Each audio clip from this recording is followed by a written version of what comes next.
Donc, je suis Dimitri Pavlovski, éditeur à la tête des éditions de l'Homme sans nom, une petite maison d'édition dans le domaine de l'imaginaire, SF, fantasy, fantastique. Donc c'est bien. Donc ma deuxième question qui était, mais qu'est-ce que l'Homme sans nom est déjà répondu. Exactement. C'est magnifique. Donc aujourd'hui, on se retrouve au dernier bar avant la fin du monde pour un petit événement. Est-ce que tu peux nous en parler de ce fameux petit événement? Voilà, c'est un après-midi de lancement du roman La Dernière Terre, qui a été écrit par Magali Villeneuve et co-scénarisé par Alexandre Dinch, un couple d'illustrateurs qui ont plusieurs cordes à leurs arcs, puisque donc ils écrivent en plus de dessiner. Et donc qui a écrit leur premier roman. Et la grande idée était de mêler leur talent graphique à leur talent d'auteur.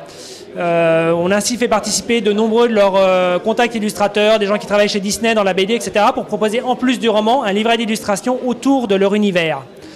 Et c'est ainsi que pour ce moment de lancement, nous avons à la fois le roman, le livret et plein de gens qui viennent en profiter. Alors, ton roman, il parle de quoi exactement? Alors, c'est une saga de dark fantasy. Donc, le but est de créer le trône de fer français.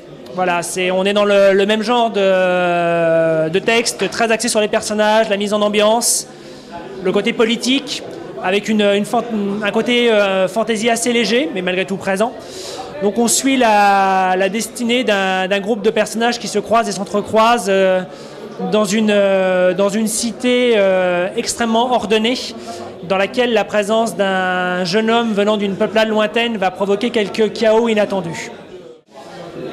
L'Homme sans nom, combien de romans un jour publiés? Alors on en est à 8 romans, donc 4 sur la première année, 4 sur cette année-ci. L'année prochaine, il y en aura 5 ou 6 au programme. Donc l'idée d'avoir une petite structure qui prend le temps de se développer, avec des romans qui sont soignés, des travaux avec des auteurs français exclusivement pour l'instant, pour faire découvrir un petit peu de jeunes auteurs au public. Et voilà, donc c'est une maison d'édition qui prend son temps, mais qui a pour but de bien s'installer dans le paysage imaginaire français. Donc en fait, vous donnez votre chance à des jeunes auteurs? Tout à fait.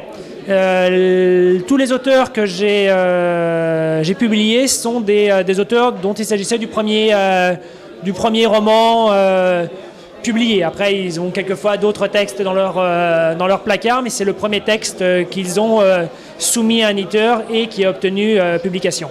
Ta meilleure surprise?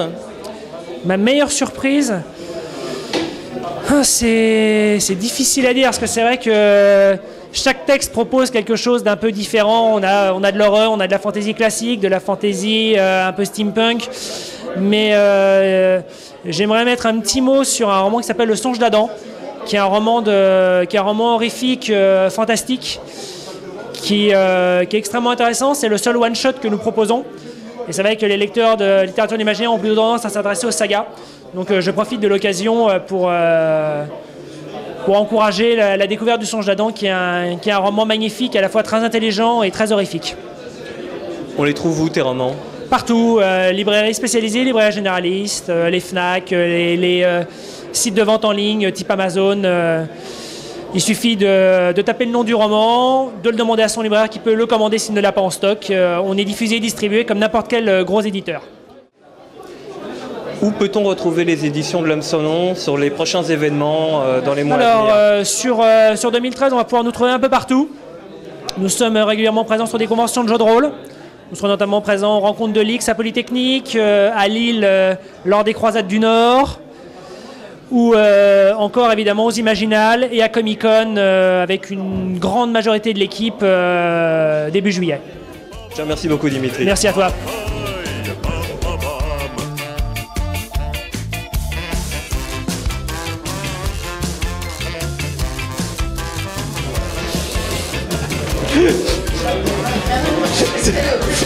Génial.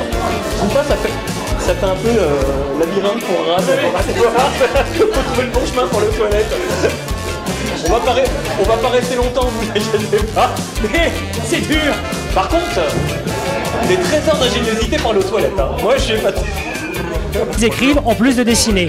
Et donc... Génial.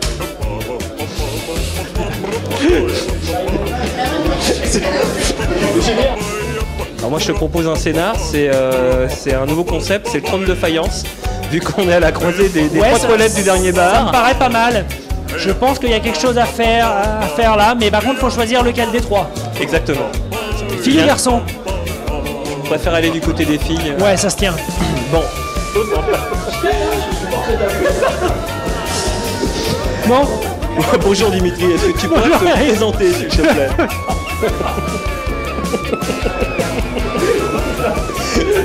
un test son, je m'appelle Dimitri et j'aime les surgelés. J'adore les surgelés. Je fantasme les surgelés. J'espère que tu ne filmes pas ça. Non, t'inquiète. Alors, pourriez-vous nous dire exactement ce que vous alliez faire en regardant la caméra? J'allais aller aux toilettes, voilà. Merci beaucoup. Je me suis logée.